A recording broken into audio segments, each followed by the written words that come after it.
Assalamu alaikum to all viewers. Hope so you are all fine. Today we are going to discuss the derivation of expression for equilibrium constant for general reaction. तो सबसे पहले हम क्या करेंगे, इसके ऊपर जो है वो लॉ ऑफ मास सेक्शन जो है वो एक जर्नल इक्वेशन, मतलब हमारे पास एक जनरल इक्वेशन है, इसके ऊपर हम लॉ ऑफ मास सेक्शन को अप्लाई करेंगे। अब चूँकि मैंने एक यहाँ पे हमने एक रिएक्शन सपोज किया हुआ है कि जी A plus B reversible reaction C plus D, यानी हमारे पास कोई A और B कोई दो रिएक्टेंट हैं और C और D कोई दो प्रोडक्ट हैं। तो चूँकि ये जो रिएक्शन है ये दो रिएक्शंस पे मुश्तमिल है। The first one is forward reaction and the second one is reverse reaction. तो उस लॉ के मुताबिक the rate of chemical reaction कि किसी भी केमिकल रिएक्शन का जो रेट है, रेट ऑफ रिएक्शन या chemical reaction is directly proportional to the product of molar concentrations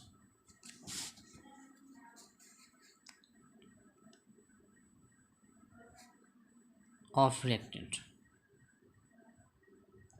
ठीक है जी, पहली बात हमने क्या यहाँ पे बताई, अभी कभी डिस्कस की कि रेट ऑफ केमिकल रिएक्शन, किसी भी केमिकल रिएक्शन की जो रेट है उसकी जो स्पीड है, रफ्तार है, वो डायरेक्टली प्रोपोर्शनल है किसके, product of molar concentration of reactant के रिएक्टेंट्स की जो कंसंट्रेशन है, बेसिकली रिएक्टेंट्स की कितनी कंसंट्रेशन केमिकल रिएक्शन में टेक पार्ट कर रही है।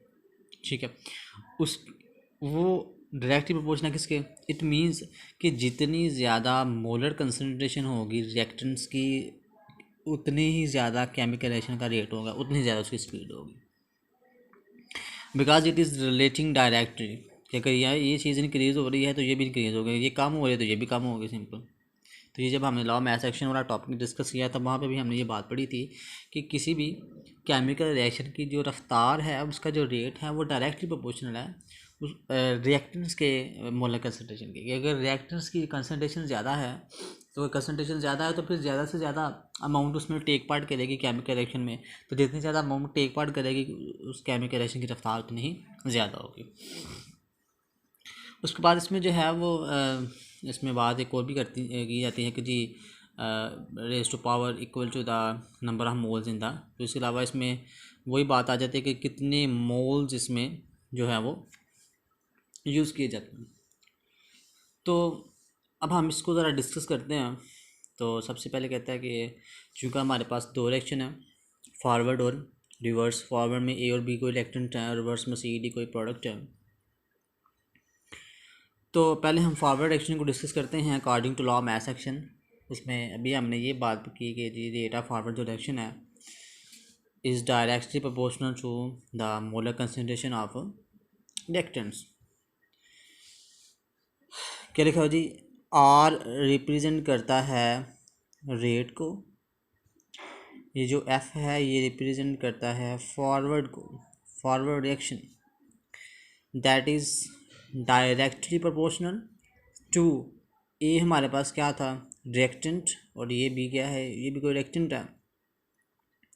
अब इसके साथ एक और छोटी अमाउंट्स लिखी है, ये स्मॉल लेटर में ए लिखा हुआ है, स्मॉल लेटर में बी लिखा हुआ है। तो ये बेसिकली क्या है, इनके नंबर ऑफ मोल्स हैं।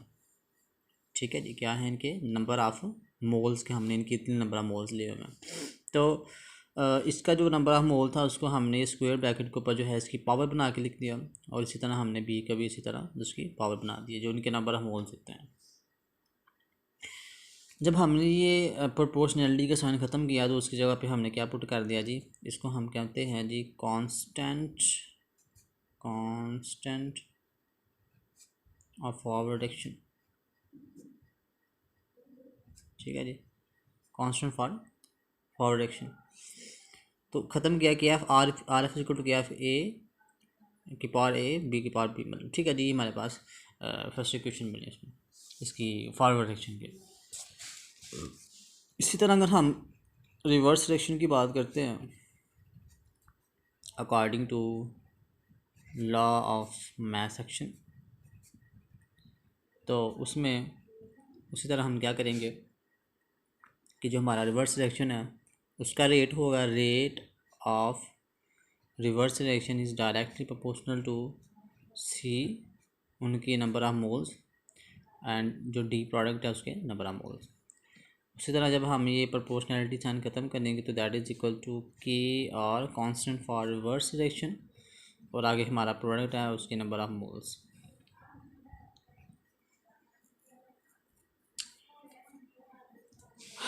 उसके बाद इसकी बात अभी कर ली है कि जी ये कांस्टेंट, ये प्रोपोर्शनैलिटी को साइन ख़त्म किया तो ये कांस्टेंट हमने वहाँ पे पुट कर दिया उसके लिए। चूँकि हम जानते हैं कि जब हमारा रिएक्शन इक्विलिब्रियम पे पहुँच जाता है, ठीक है जी, एट इक्विलिब्रियम, तो जो रेट ऑफ फॉरवर्ड है वो इक्वल हो जाता है रेट ऑफ रिवर्स के। तो फिर इट मीन्स कि अगर फिर रेट दोनों बराबर हैं तो ये आर जो किसको रिप्रेजेंट करता है, ये आर, ये वाला आर ये रेट को ही रिप्रेजेंट कर रहा होता है और ये एफ़ किसको रिप्रेजेंट करता है, फॉरवर्ड को। तो R F is equal to R R rate of reverse reaction, ठीक है। तो चूँकि अभी हमने इनकी वैल्यूज़ बनाई हुई थी, आर एफ़ की भी है हमारे पास, आर आर की भी है, इनकी वैल्यूज़ पुट करते हैं। आर एफ़ की वैल्यू क्या है हमारे पास जी, के एफ़ ए और बी। उसी तरह आर आर की पुट करें तो जी के आर सी सी और डी।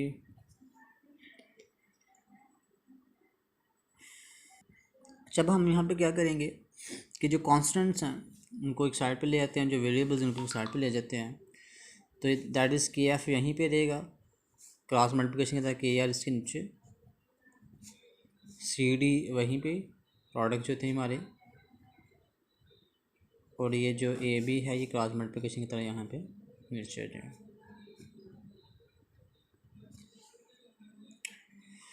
तो चूँकि जब हमने रॉ ऑफ मास सेक्शन को डिस्कस किया तो हमने ये बात की थी कि that K C is equal to K F over K R, that is called our equilibrium constant.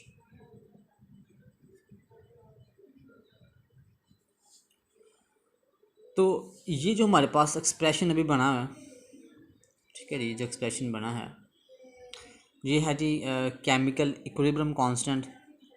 जितने भी रिवर्सिबल रिएक्शन होते हैं, जितने भी रिवर्सिबल रिएक्शन है होते हैं, और वो रिवर्सिबल रिएक्शन वो रिएक्शन होते हैं जिनमें प्रोडक्ट जो होती है वो मिल के आपस में दोबारा रिएक्टेंट बना सके।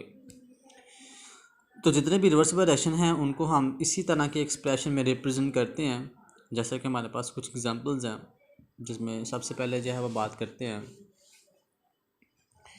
नाइट्रोजन की, कि जब नाइट्रोजन है वो रिएक्ट करती है ऑक्सीजन के साथ, क्योंकि ये दोनों हमारे पास जो हैं वो गैसेस फॉर्म में है।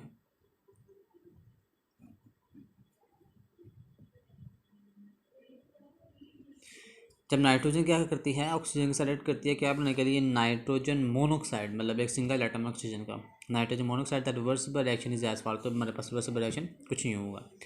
यानी अगर हमें कहा जाता है कि जी आपके पास ये रिवर्सिबल रिएक्शन है, तो इसके लिए अगर आप के सी को जो है या इसके लिए इसको एक्सप्रेशन लिखें तो सिंपली हमें क्या करना पड़ेगा, सबसे पहले रेट ऑफ फॉरवर्ड, पहले हम बात की रेट ऑफ फॉरवर्ड रिएक्शन की बात करेंगे। Rate of forward reaction is equal to, चूँकि फॉरवर्ड में ये दो रिएक्टेंट हैं तो R F is equal to constant for forward reaction. उसके बाद हमारे पास रिएक्टेंट कौन कौन से हैं, एन। अब देखिए यहाँ पे एक छोटा सा डिफरेंस क्या है, ऊपर हमने यहाँ पे नंबर ऑफ़ मोल्स को साथ लिखा था और इस नंबर ऑफ़ मोल्स को हमने उसकी जो है वो पावर कंसिडर कर दिया था। लेकिन अब यहाँ पे ये नंबर ऑफ़ मोल्स नहीं है, अब ये नंबर ऑफ़ एटम्स हैं, ठीक है जी। तो जो नंबर ऑफ़ एटम्स होंगे उनको उसी तरह उसके अंदर ही लिखेंगे ब्रैकेट के, जो नंबर ऑफ़ एटम्स होंगे। उसके बाद अगर हम रेट ऑफ रिवर्स की बात करते हैं, रिवर्स एक्शन की बात करते हैं, R R is equal to K R. अब चूँकि ये हमारा प्रोडक्ट है, अब देखिए यहाँ पे ये नंबर ऑफ़ मोल्स है, नंबर ऑफ़ एटम्स नहीं है, तो इसको हम जो है वो उसकी पावर बनाएंगे उसकी। तो के सी हमें पता है कि के सी के लिए जो है वो प्रोडक्ट ओवर रिएक्टेंट है, तो प्रोडक्ट हमारा ये है NO2 उसी तरह रिएक्टेंट्स हमारे ये वाले थे N2 और O2, ठीक है जी। तो ये हमने जो है वो इस इक्वेशन के लिए रिवर्सिबल जो एक्सप्रेशन था वो उसको हमने ड्रॉ कर दिया। नेक्स्ट हमारे पास एक और एग्जांपल है जिसमें हम नाइट्रोजन और हाइड्रोजन जो गैस है उसका ज़िक्र करते हैं कि ये जो हाइड्रोजन और नाइट्रोजन गैस है आपस में कंबाइन होती हैं तो अमोनिया गैस जो है वो जब फॉर्म करती हैं। जी रिप्रेजेंट करता है गैस को। अच्छा, अभी बात कर रहा था कि ये देखिए ये जो है ये है जी नंबर ऑफ़ एटम्स, ये वाला नंबर ऑफ़ एटम, और ये जो होता है ये होता है जी नंबर ऑफ़ मोल्स, ठीक है। जिस तरह नंबर ऑफ़ मोल्स और नंबर ऑफ़ एटम्स। तो सिंपल पहले फॉरवर्ड के लिए कर लेते हैं रेट ऑफ फॉरवर्ड।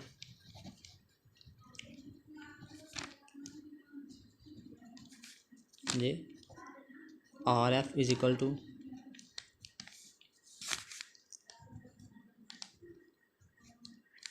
अब देखें हाइड्रोजन के लिए H पहले, उसके बाद नंबर ऑफ़ एटम इसके साथ ही, और जो इसके नंबर ऑफ़ मोल्स हैं उसको हम उसकी पावर बना देंगे, ठीक है जी। उसी तरह अगर हम बात करते हैं रेट ऑफ रिवर्स की बात करते हैं, rate of reverse reaction is equal to R is equal to KR, और ये हमारा प्रोडक्ट है का, तो इसको हम जो है वो NH नंबर ऑफ़ एटम उसी के साथ और उसके जो नंबर ऑफ़ मोल्स हैं उसकी पावर। तो simple KC is equal to product over reaction, तो प्रोडक्ट में हमारे पास है सबसे पहले ये NH3 और 2 ओवर प्रोडक्ट हमारा N2 और H2 और 3। तो ये हमारे पास है जी KC का एक्सप्रेशन जो है फॉर रिवर्स फॉर जी रिवर्सिबल रिएक्शन, ठीक है जी। तो आज का जो हमारा टॉपिक था यहीं पे इसको हम क्लोज करते हैं।